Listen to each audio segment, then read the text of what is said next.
सैकड़ों वर्षों से गेहूं उत्पादन करने के बावजूद भी हमारा भारत देश अभी दूसरे नंबर पर है, क्योंकि कुछ ऐसे पॉइंट होते हैं जो किसान हमेशा मिसिंग करता है, इसीलिए पैदावार अच्छी नहीं मिल पाती है।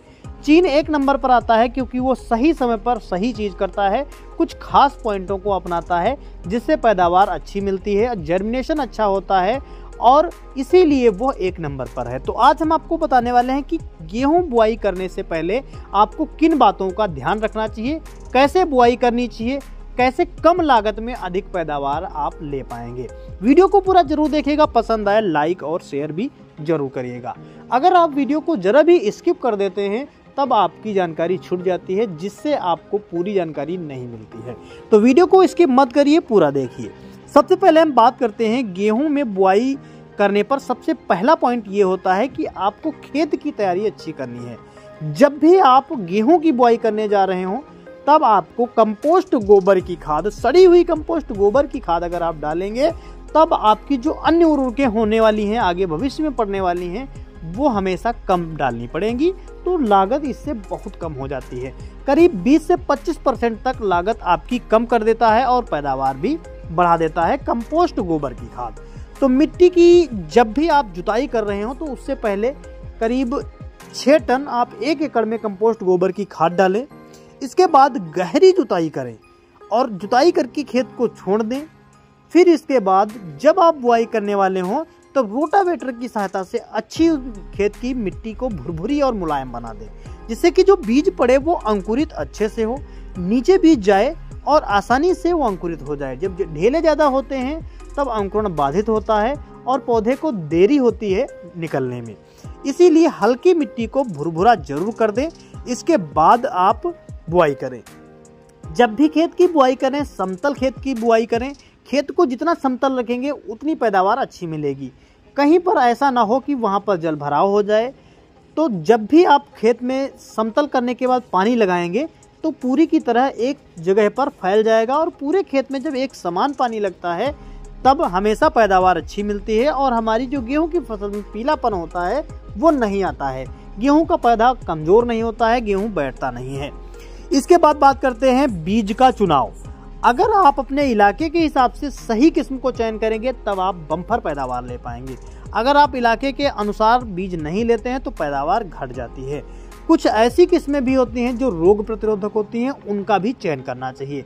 अगर आपने पुरानी घिसी पिटी गेहूं की उन्नत किस्म ले ली, वो आपके क्षेत्र, आपके गांव, आपके कस्बों में आसानी से मिल गई, लेकिन उसको आपको जानकारी पूरी नहीं है कि रोग प्रतिरोधक है नहीं है, कैसी क्या है, तो आपको पैदावार अच्छी नहीं मिलती है।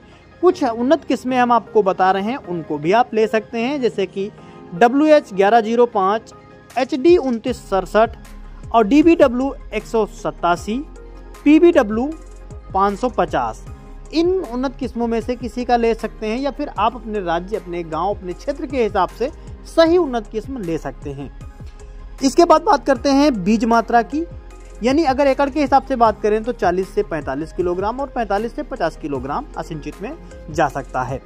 बीज उपचारित की बात करें तो बीज उपचारण हमारे गेहूं की फसल के सबसे अच्छा रहता है। अगर आप बीज उपचारण कर लेते हैं तो जाहिर सी बात है जो भविष्य में लगने वाले रोग हैं, जैसे कि पीला रतुआ है और बंट इत्यादि रोग रहते हैं, उनको आप बिल्कुल ही खत्म कर देंगे। भविष्य में आपके खेत में वो नहीं लगेंगे। तो फफूंदनाशी से आपको बीज उपचारित करना है। इसके लिए कार्बेंडाजिम 2.5 ग्राम आपको प्लस थीरम, या फिर आप थीरम भी ले सकते हैं। कार्बेंडा या थीरम दोनों में से किसी एक को ही रखना है। अगर आप कार्बेंडाजिम ले रहे हैं तो 1 किलोग्राम में आपको 2.5 ग्राम डालना है और थायरम अगर आप ले रहे हैं तो आपको 3 ग्राम प्रति किलो के हिसाब से बीज उपचारित करना है। इसके बाद अगर चाहे तो कीटनाशक से भी आप उपचारित कर सकते हैं। इसके बाद बात आती है बुआई का सही समय।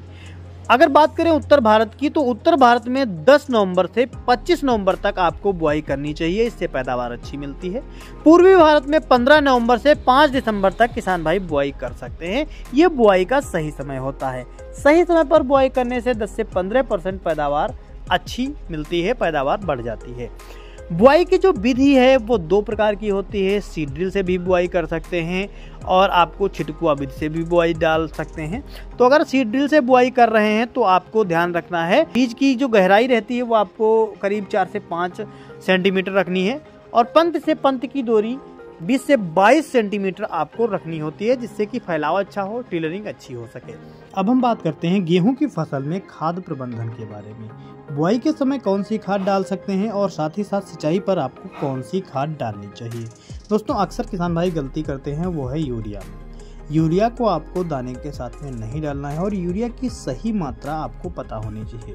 अक्सर किसान भाइयों से गलती होती है, मात्रा अधिक होती है, जिससे कि पीलापन आता है और फसल कमज़ोर होती है, जिससे पैदावार घट जाती है।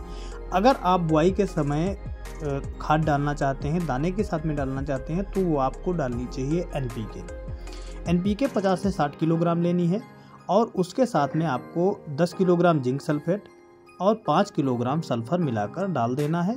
कोई झंझट नहीं रहेगा। दाने के साथ में, सीड्रिल के साथ में, कैसे भी आप बीज के साथ में उसको डाल सकते हैं। लेकिन अगर आप DAP डाल रहे हैं तो डाई अमोनियम सल्फेट, जिसमें फास्फोरस की मात्रा काफ़ी अच्छी होती है, इसको 50 से 60 किलोग्राम आपको रखना है। इसके साथ में आपको यूरिया भी मिलानी है और म्यूरेट ऑफ पोटाश भी थोड़ी मिला सकते हैं। यानी यूरिया आपको 25 किलोग्राम मिलानी है, म्यूरेट ऑफ पोटाश आप 10 किलोग्राम मिला सकते हैं, जिंक सल्फेट 5 किलोग्राम और गंधक आप 1-2 किलोग्राम मिलाकर डाल देंगे। बहुत अच्छा रिजल्ट देती है। लेकिन कुछ किसान भाई सिंगल सुपर फास्फेट डालते हैं, उनका बहुत अच्छा रिजल्ट मिलता है। सिंगल सुपर फास्फेट अगर आप डाल रहे हैं और यूरिया अगर आप मिला रहे हैं तो ये बीज के साथ में आपको नहीं डालनी। जैसे कि आपको हमने DAP बताई, तो अगर बीज के साथ में DAP और यूरिया और ये चीज़ें मिलाकर डालेंगे तो बीज के अंकुरण में बाधा होती है। इसलिए अगर यूरिया के साथ में मिलाकर कोई खाद आप डाल रहे हैं तो बीज के साथ में डालें, उसके आगे पीछे आप डाल सकते हैं। जैसे कि आप बीज डालने के ठीक पहले जो लास्ट जुताई करते हैं उस समय डालेंगे, वो गल जाएगी, फिर बीज डालेंगे तो बीज को अच्छे से वो मिलेगी। जब अंकुरण शुरू होगा, शुरुआत से उसको सारे पोषक तत्व मिलना स्टार्ट हो जाएंगे, कोई दिक्कत नहीं होगी। वहीं अगर आप सिंगल सुपर फास्फेट डाल रहे हैं तो उसकी भी मात्रा मैं आपको बता देता हूँ। 50 से 60 किलोग्राम सिंगल सुपर फास्फेट और 25 से 30 किलोग्राम यूरिया मिलाकर आपको डालनी है। उसमें आपको पोटाश भी 10 किलोग्राम ऐड करनी है। जिंक और सल्फर उसमें भी मिल जाती है अच्छी मात्रा में। फास्फोरस काफ़ी अच्छी मात्रा में होती है। ये सबसे अच्छी उर्वरक मैं मानता हूँ। लेकिन अगर आप ये चीज़ें नहीं डाले हैं, पानी के साथ में डालना चाहते हैं पहले पानी पर, तो उसमें भी आप DAP और सिंगल सुपर फास्फेट इसी मात्रा में डाल सकते हैं। अन्यथा अगर आपने NPK डाली है या कोई अन्य उर्वरक डाली है तो इस समय, जब पहले पानी के समय की बात करें तो उस समय आपको 25 से 30 किलोग्राम यूरिया ही डालनी चाहिए, जिससे कि उसके ग्रोथ और बढ़वार में सहायता प्रदान करती है। जो बची खुची हमारी ज़मीन में पोषक तत्व होते हैं, उर्वरकें बचती हैं, उसको खींचकर हमारे पौधे को दे देती है। पहली और दूसरी उर्वरक जो यूरिया आप दे रहे हैं उसको 25 या 30 किलोग्राम से अधिक आपको 1 एकड़ में नहीं डालनी है। थोड़ी थोड़ी मात्रा करके आपको फसल की स्टेज के हिसाब से बढ़ाना है, रिजल्ट बेहतर मिलेगा। जानकारी अच्छी लगी हो वीडियो को लाइक और शेयर करें।